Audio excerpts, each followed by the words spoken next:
Hi there and welcome along to another workout for you to row along to. Today's workout is going to be another of the really important long, slow rows, okay? These are the ones that develop your core fitness to be able to go faster in your fast rows. Like I've said before, they're not going to make any movies about a session like this, but these are the sessions that allow you to perform in that block-busting row that you want to do.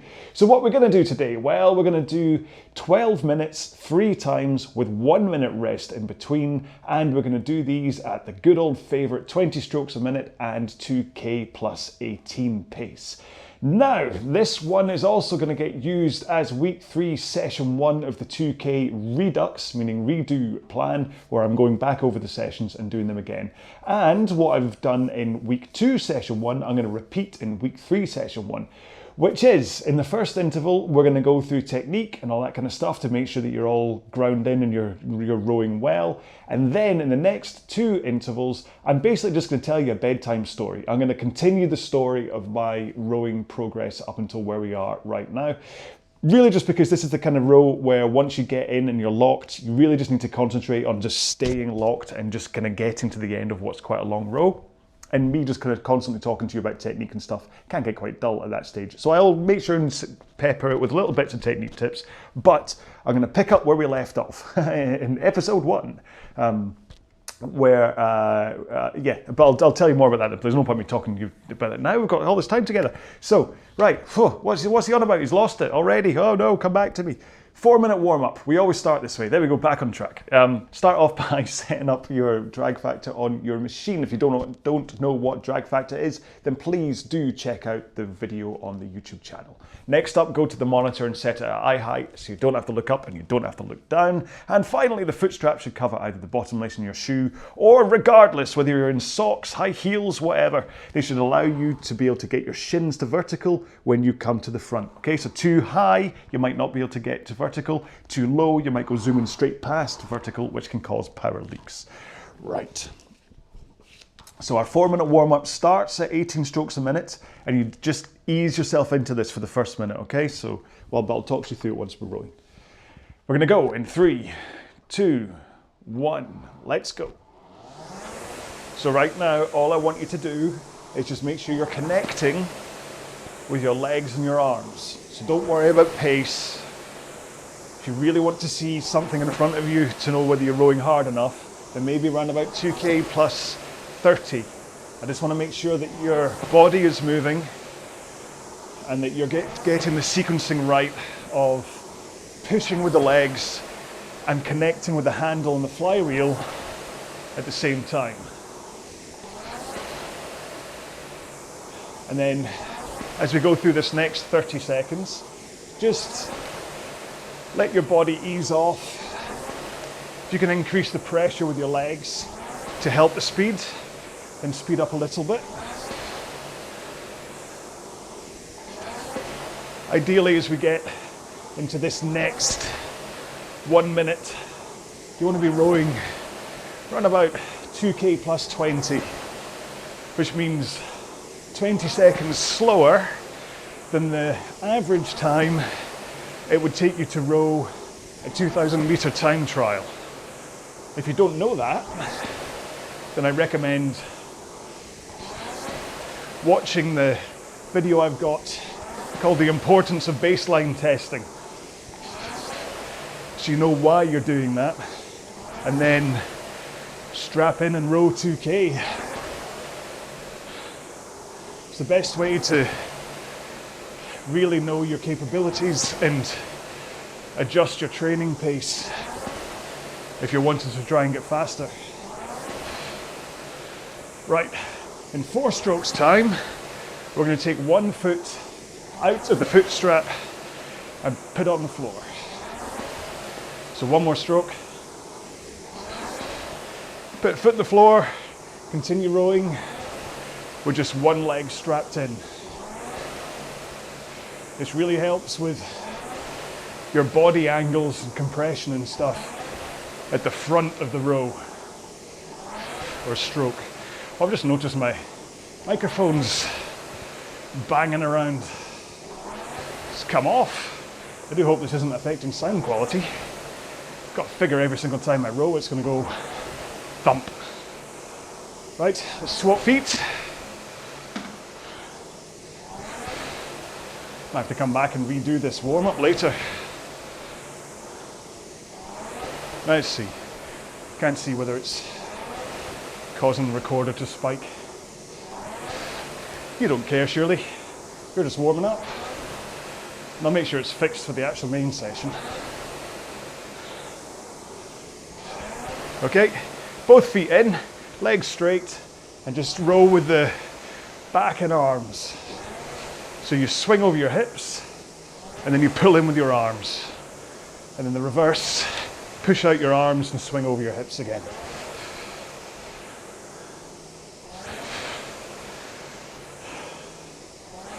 Nope, I've got a bad habit of over-leaning when I do this one, and I just caught myself doing it. You just want to rock from 1 o'clock in the front to 11 o'clock at the back. Now slide to the front of the machine, straight arms, and just push out at the front. All you're trying to do here is get that timing right. Remember I said right at the beginning about that foot or leg press and timing it with the catching the flywheel at the same time. That's what this one's about. Keeping nice straight arms as you drive out from the front.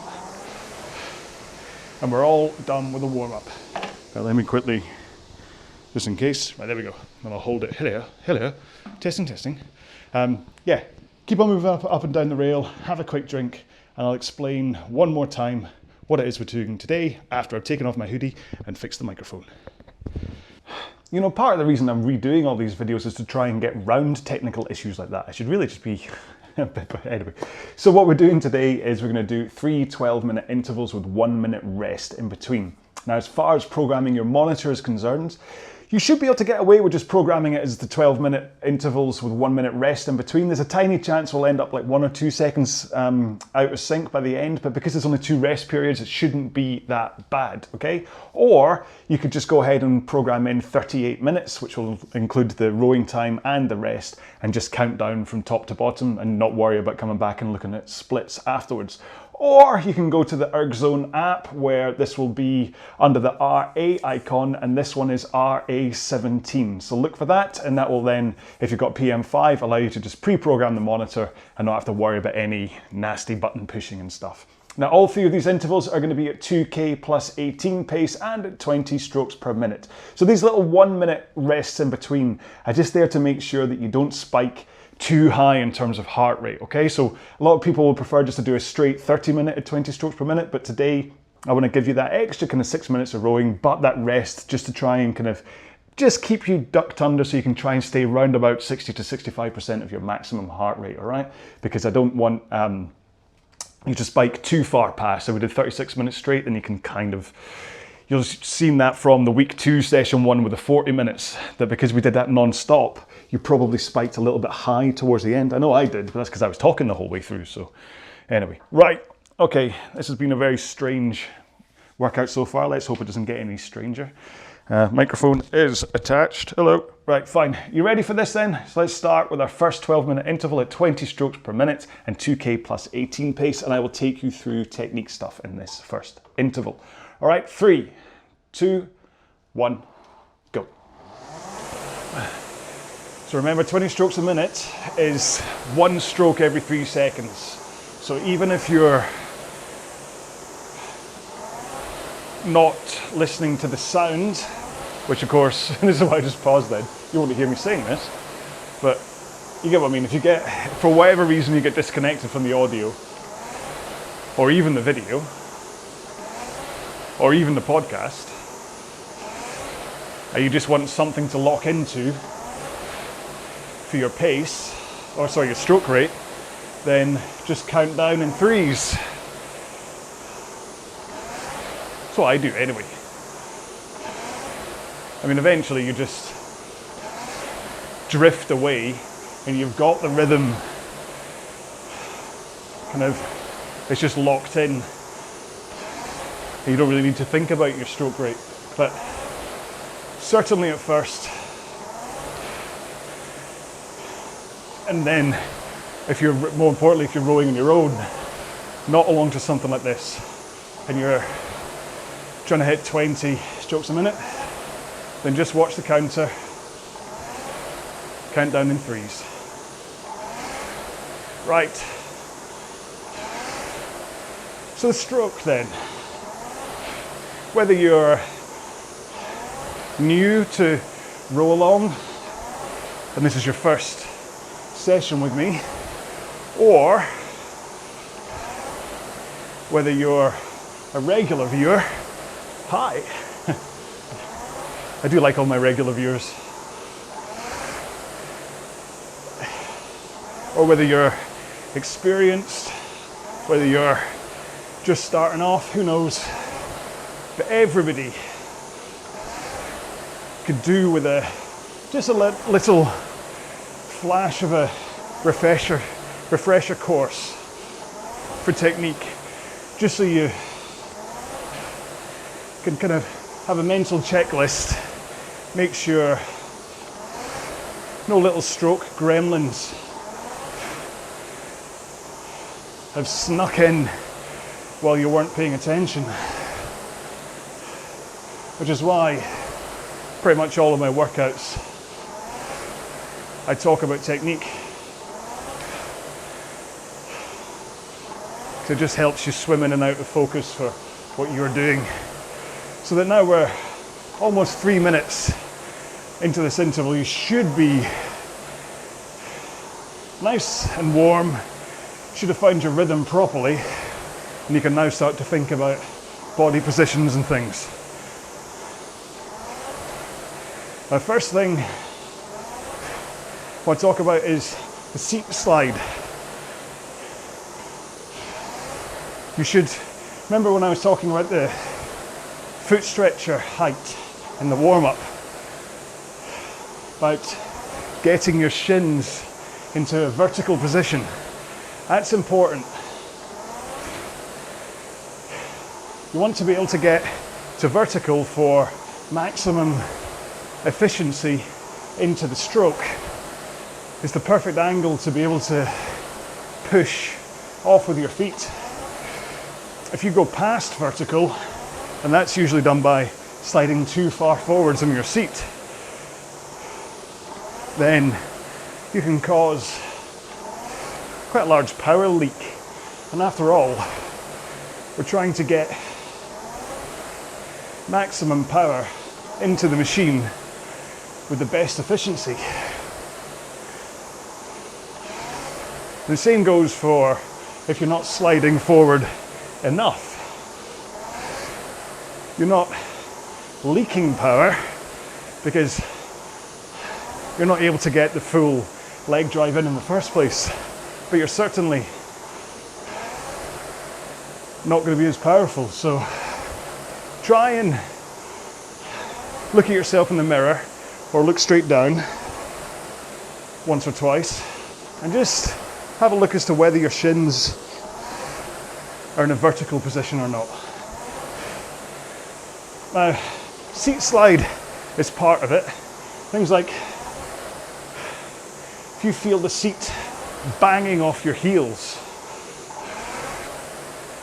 often that's to do with poor posture, that your hips are rolled backwards and not tilted forwards at the front of the machine. And that is point number 2, is that you want to have your hips tilted forwards as you come into the front of the stroke, so that you're leaning in to a 1 o'clock position. And that way, when you take the leg drive, all the power flows through your body and into the machine, and also lets you add in a backswing.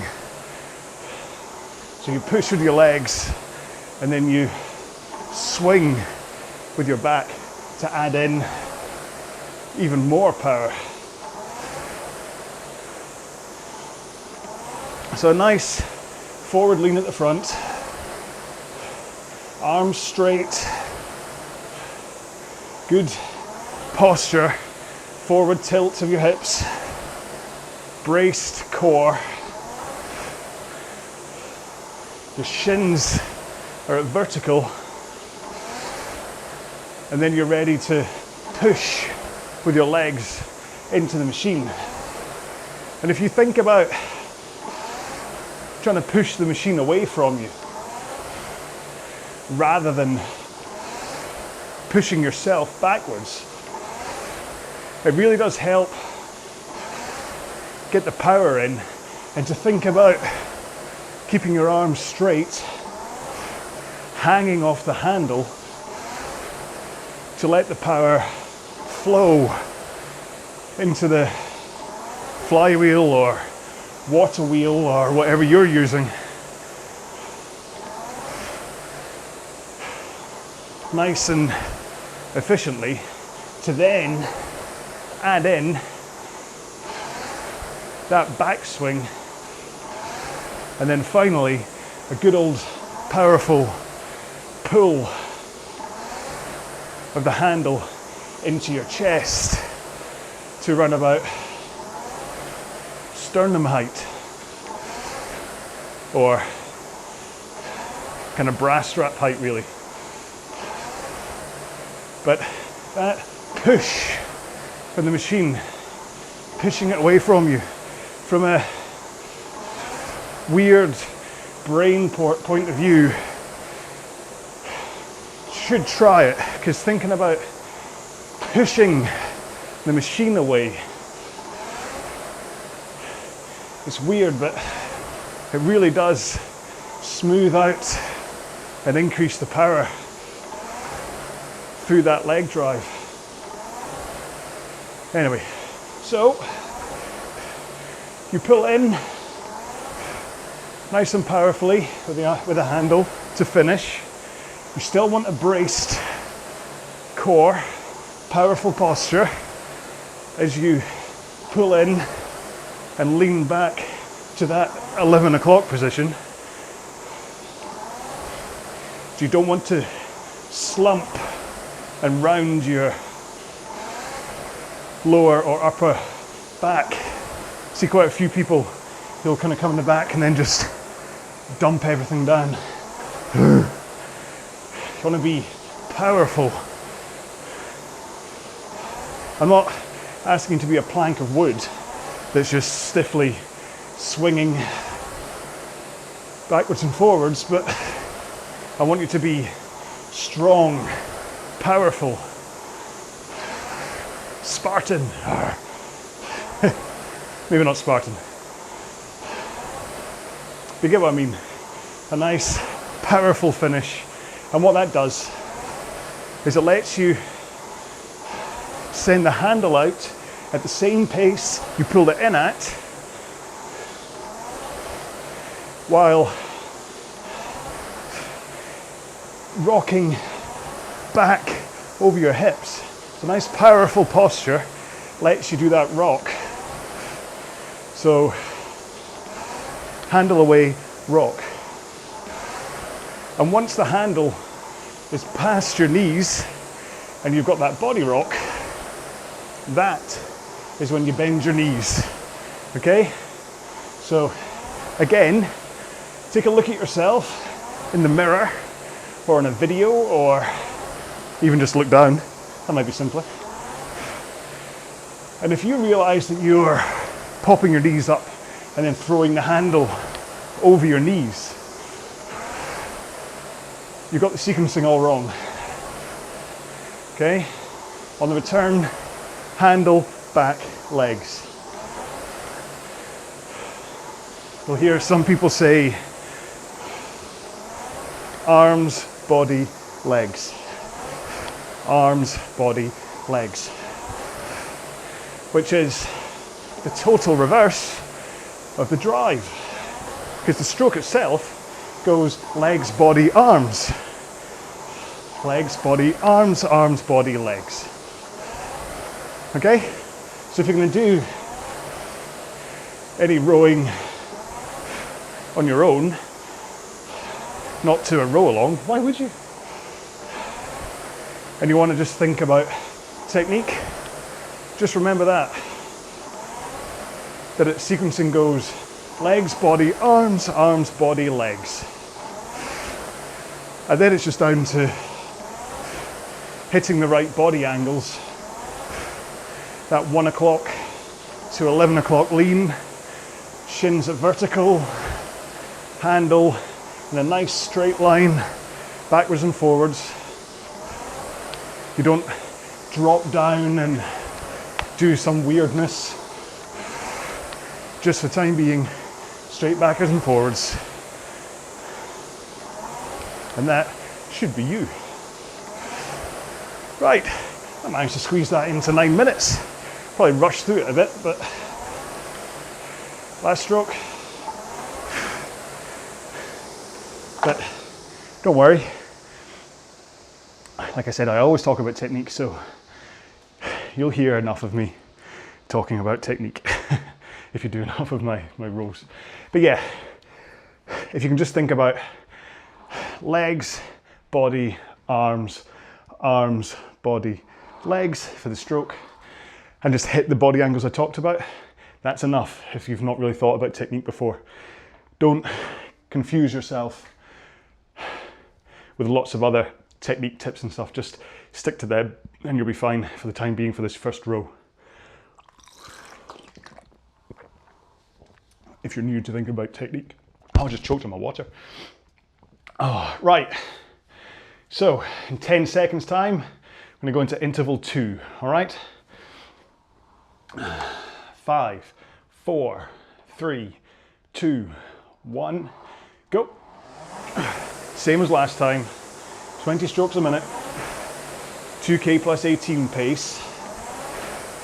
And like I say, I'll try and just throw up the odd reminder through this interval about technique, but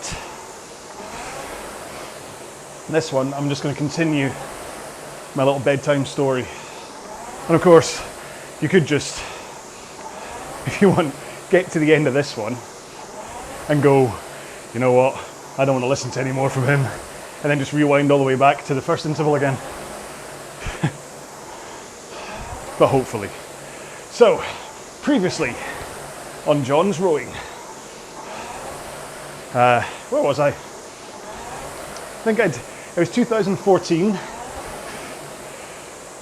I'd got into rowing and joined a team, Free Spirits, and then I just raced the Scottish Indoor Rowing Championships. Hang on, am I out of time? No, I'm in time, it's fine. Scottish Indoor Rowing Championships, where I won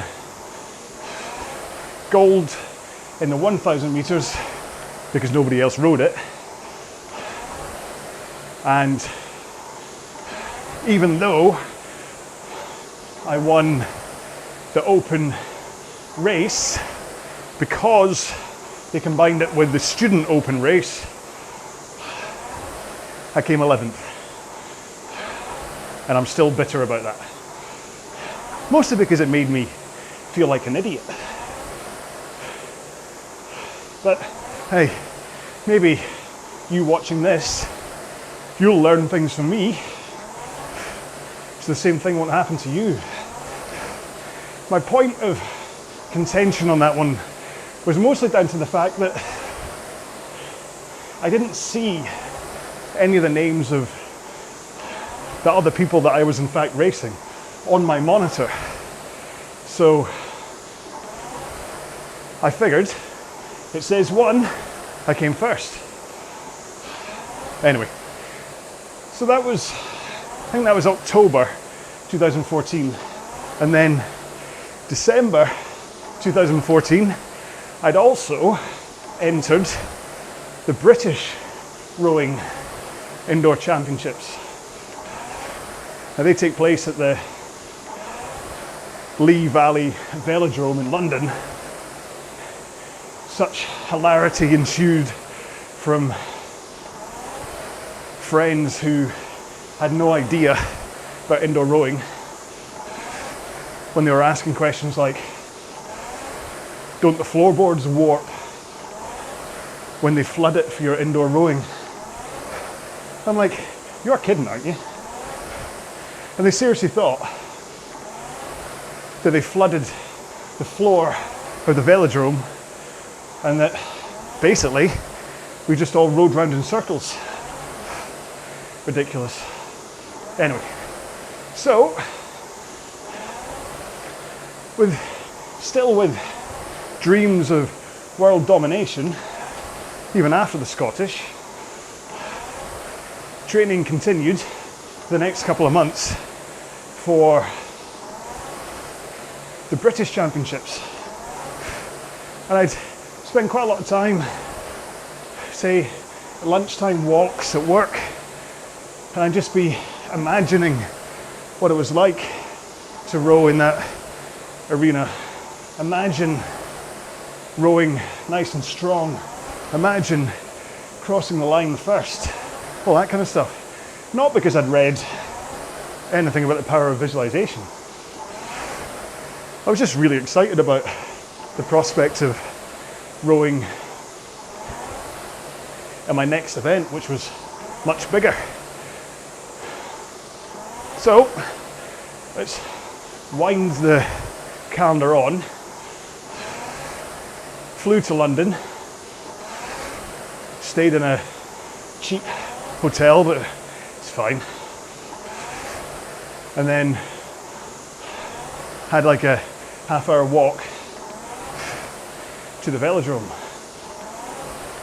All the time getting very nervously excited about the race, because I'd only done one real race and I was still getting faster every time I did a 2K, so I was loving the 2K.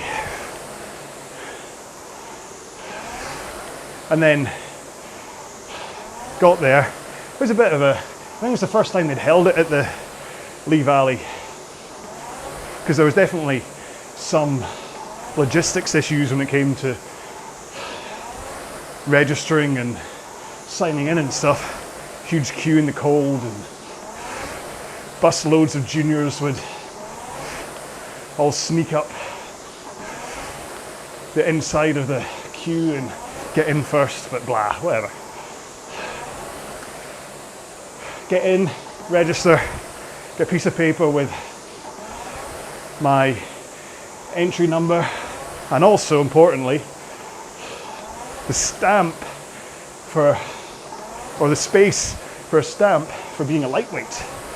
Because remember, I was entering as a 30 to 39 lightweight.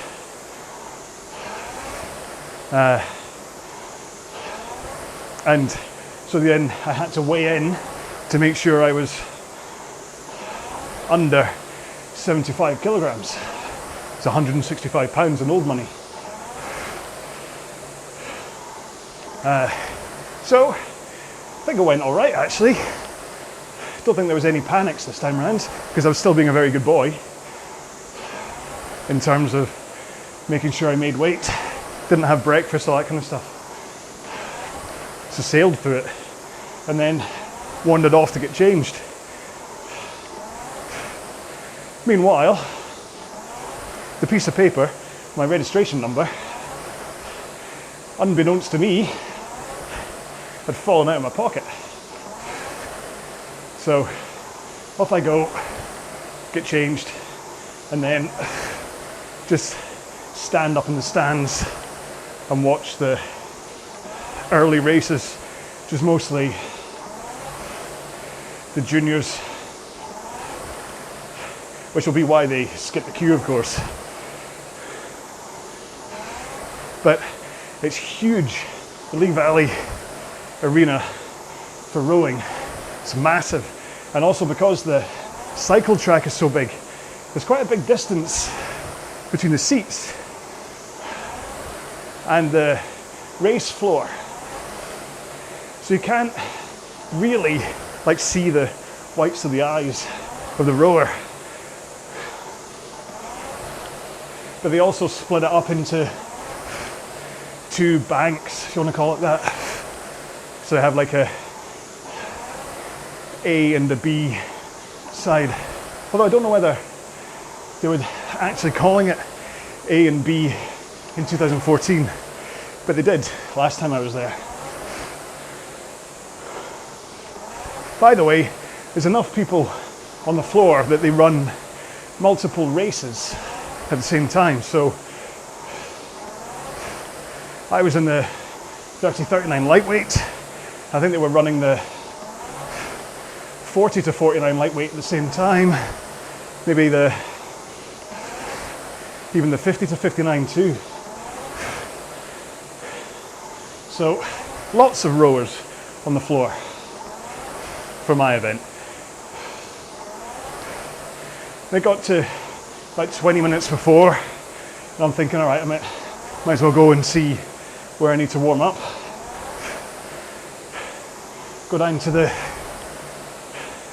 kind of the stairs that take you under the velodrome, and they ask me for my entry card. Uh-oh. Where was it? Now, not to completely undermine the jeopardy, but the guy at the taking all the things went, oh, this must be yours then. Because someone had found it and handed it in. Terribly polite and nice down there. Very helpful. So, made my way under the floor, popped out the other end, and for the life of me I can't remember how they did the warm-ups, whether they were separate machines like they were in later years, or whether you sat down and did the warm-up on the race machine right before you started. Can't remember. By the way, spent enough time warming up. I certainly remember not feeling shortchanged. I'm pretty sure it was on the floor. Anyway. And then I'm sitting there. My sister was there, so was my cousin. Sister's husband too.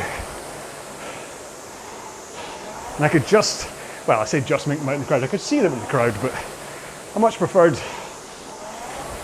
at the Scottish when Julie came to see me, and I could see the thing at the back of her throat. She was screaming at me so much to go faster.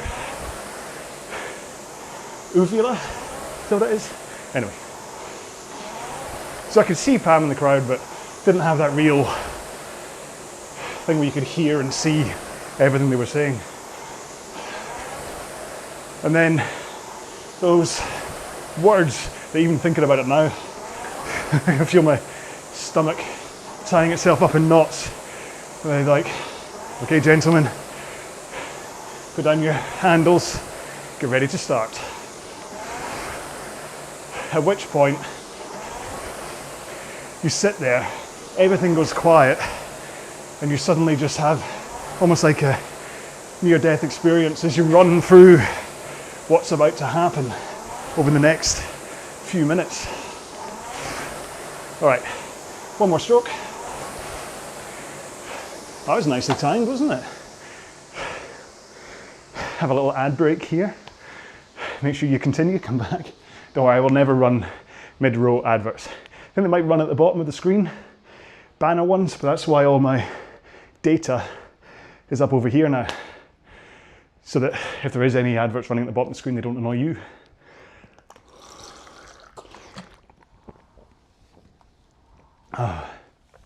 So remember, as we start this next one, I didn't talk technique in that last one. So this time round, really think about that hip rock and nice straight arms from the front as you drive, swing, pull, okay?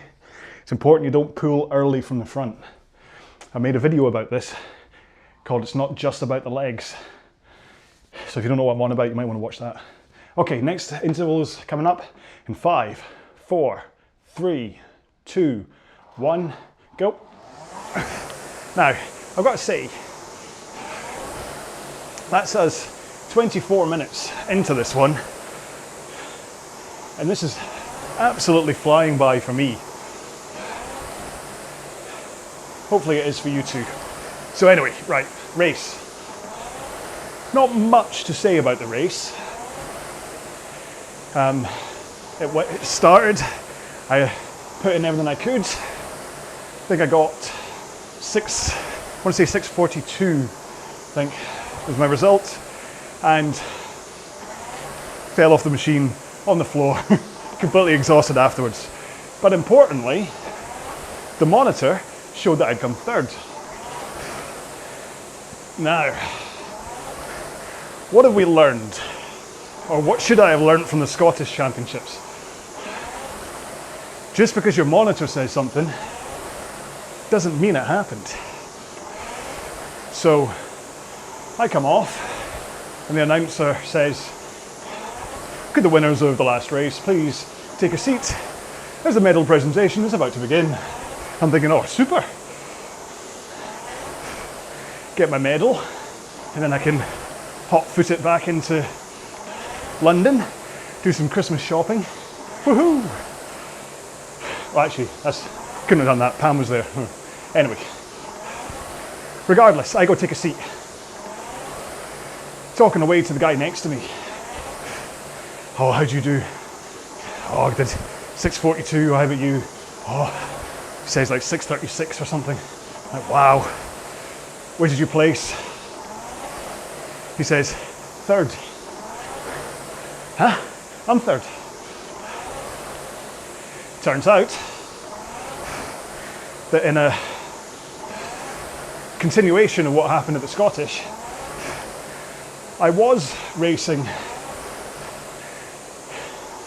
like, say, 20 rowers, but rather than have them all in the one race on the one monitor, they'd split it into two. So there was 20 30 to 39-year-olds racing all in all, but on my monitor, I was only racing 10 of them. So even though I came third, I actually came, I think, sixth. But again, the monitor told me. So I sat there, and then it was only when he very politely explained to me what happened that, again, not only did I want the world to swallow me up for being such a doofus and not understanding that that's what happened, I just felt, again, quite angry and cheated because I couldn't see the people I was racing against. Okay, I doubt I would have gone that much faster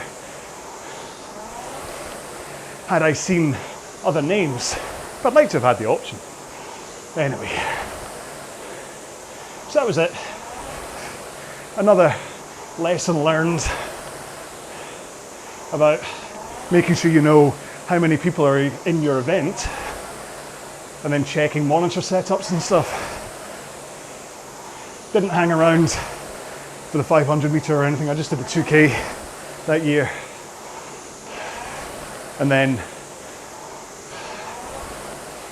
stayed for a coffee with sister and cousin and Pam's husband, the amazing Pete. And then that was it. Went back to my room, went back home, flew home, pretty much with a tail between my legs from the embarrassment of what happened. But got a nice t-shirt, learnt some good things, met some good people as well, and it really was good to be in the middle of all that excitement, if nothing else, so that was good. Then, so we can cover this one in 7 minutes. End of January 2015, It was the English Indoor Championships, which I'd entered. I went for a big run on competitions. Now what was it? You know what, actually, I'm having a brain fart. I can't remember if I did enter the English in 2015. Tell you what, let's skip over the English, just in case, because I don't want to tell you a lie. Hang on, think about it. 15, 16, 17. I must have done 2015.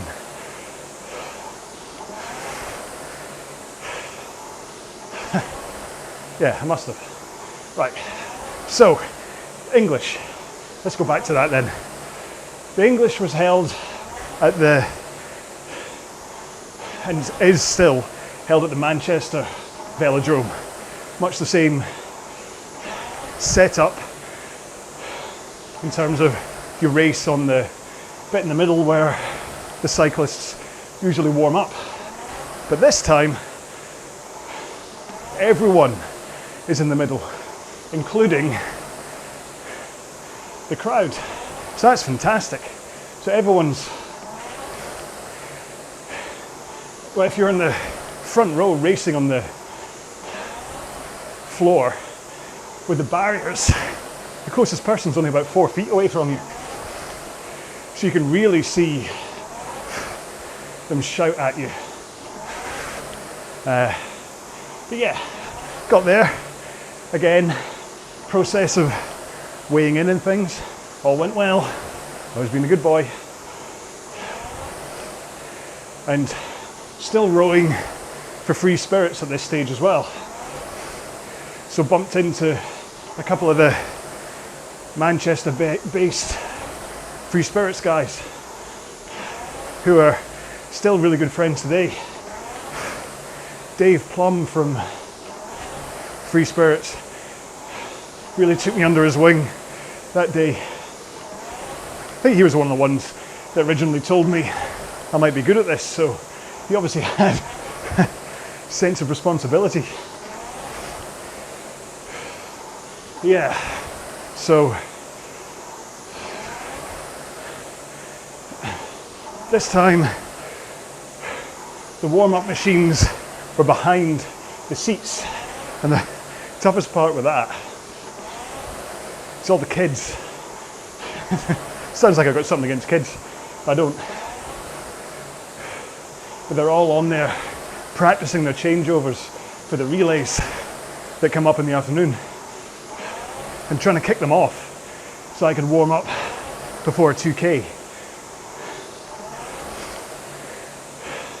It was tough because I don't want to be mean to kids, but I'm like, I really need to warm up. My race is in 10 minutes. But anyway, right, we've got just over 3 minutes to go, at which point you might start fatiguing. So I want you to really concentrate on your technique. Get that posture. This is the part that tends to go.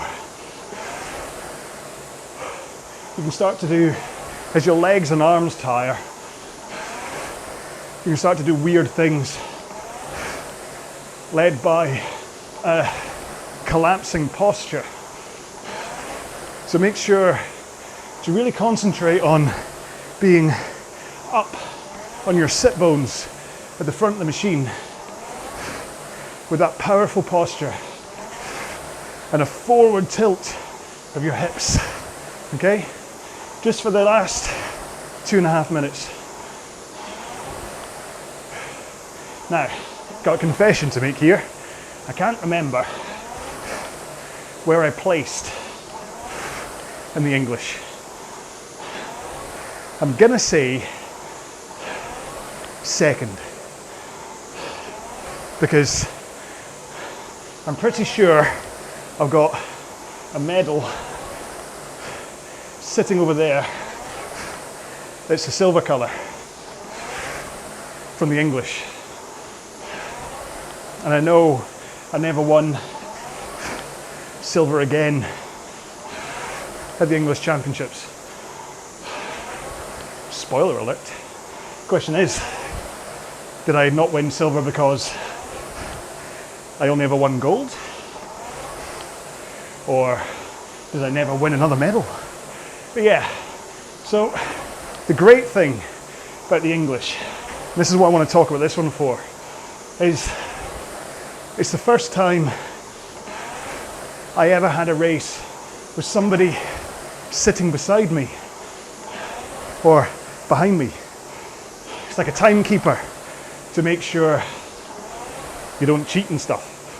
But I came over and this guy, who sounded a bit like Gary Barlow,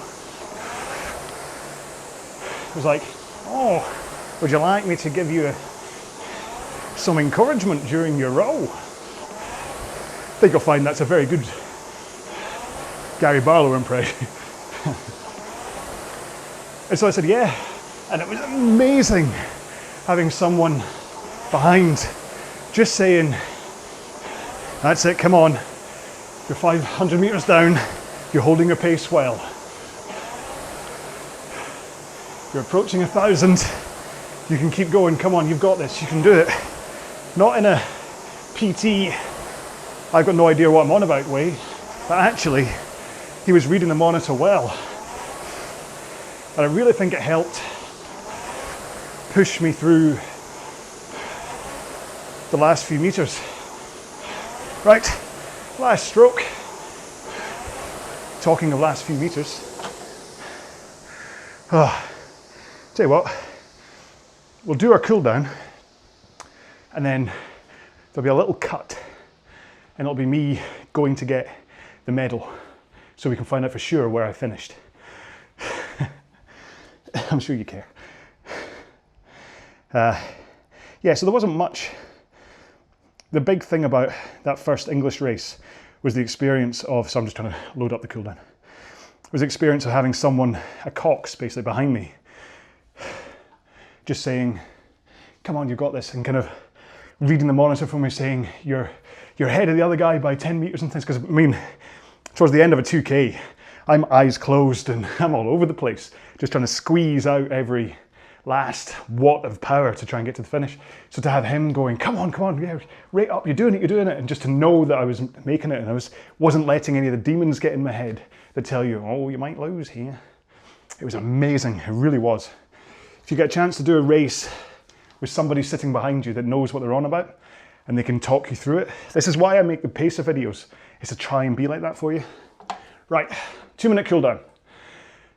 In 3, 2, 1, go. So 18 strokes a minute again.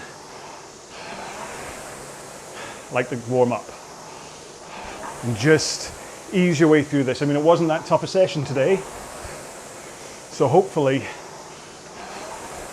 this cool down is more just about easing your muscles into a stop, more than it is about you trying to calm down your breathing and things. So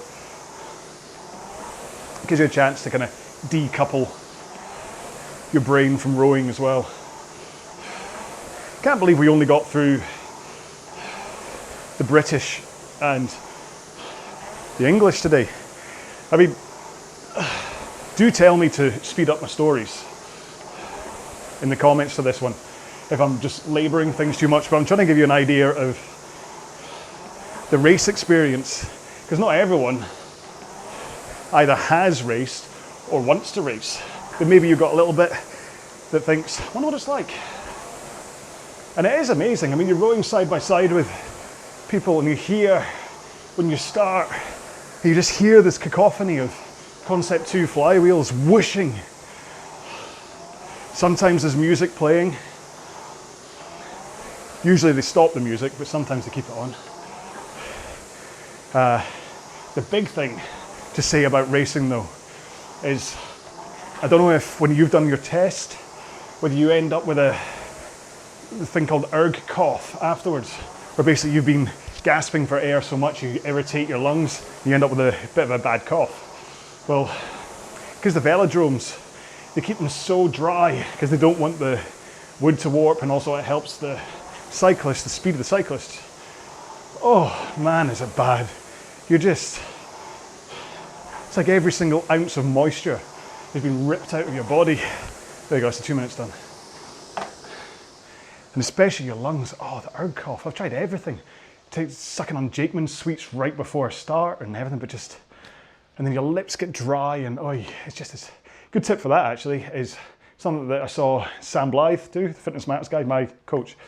He wears a wristband, like a sports wristband about that big, and he wets it before the race so it's damp.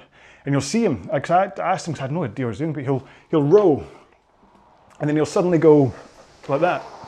He's rowing along and then just goes, mm-hmm. And I'm like, what's wrong with him? What's he doing? Has he got something stuck in his, whatever? But you're saying, no, it was him wiping the sweatband across his mouth to kind of wet his lips, and probably maybe even just sucking a little bit of moisture just to help that dry mouth. But there you go, there's a tip. Right, 1 second. Let's see the magic of television if I'm next holding a medal. Ha, ta-da, there we go. Yeah, I was right, silver. So, English Indoor Rowing Championships 2015, so I even got the date right as well, which is quite good for me, but silver medal. I'll maybe see if I can zoom in or whatever, but yeah, you should see it, silver, funny enough. But yeah, so I won a silver. So that was the first time that, I mean, I'm not, as much as I won the gold in the Scottish, for the 1,000 meters, I don't really count that because nobody else was racing. So it's just, I could have turned up and done that in 15 minutes and I still would have won the gold. So that was the first time I'd been in a race. I'd actually raced people and I'd managed to kind of step up and win a medal, albeit silver. I think that was the first time that I'd raced Luis, who's a great rowing buddy of mine. The first time I'd raced him and beat him. And then we ended up with a really good kind of back and forth for a good few years after that. So, but therein lies more tales. But yes, there we go. So the British was another failure because of me not reading the monitor right or knowing, but then the English was good. And then next up, in installment number 3 of this, was when I went to Boston for the first time. So all of this is all in the 30 to 39 category. And then I went to Boston in February 2015, and it was right after my 40th birthday. So it was like 2 days afterwards, I'd literally just turned 40. And then I went to Boston for the first World Indoor Rowing Championships. And that is a story you will hear in the next one. So there we go. Right, I hope you enjoyed today's row. Like I say, do let me know if you're not enjoying me talking about myself during these. I'm sure you could just load up another. I've got enough other 3 times 12-minute workouts on here that you could do that instead of listening to my story and whatever, or just, yeah, stuff. But I'm hoping, like I say, I've got around about 200 workouts on here. I think having 2 or 3 that are a bit more about me shouldn't be a bad thing. I'm going to continue. I'm still trying to get traction with this Holly thing. So if you're not seen it already, basically my youngest, I've promised her that if I get a certain amount of subscribers to the channel, that she can get my Apple Watch because I want to get a new one. But I want to teach her patience and she doesn't just get spoiled and get given things, especially because, I mean, an Apple Watch, it might only be worth £30 for trade-in, but it's still an Apple Watch. So I want to teach her that you don't just get things just because you're my pretty little girl, that things have to happen. So yeah, so the hashtag is still Holly. So just add that in, Holly, and then hopefully people will go, oh, and then maybe subscribe. And then once I get up to this numbers, you're going to make a little, she's 8 right now, but she'll probably be 9 by the time we hit there. But you'll make a little girl very happy. And after all, isn't this what we're all caring about, is making my daughter happy? We don't care about our own rowing. All we care about is, so yeah. Anyway, right. If you did this as part of the plan, then this was week 3, session 1.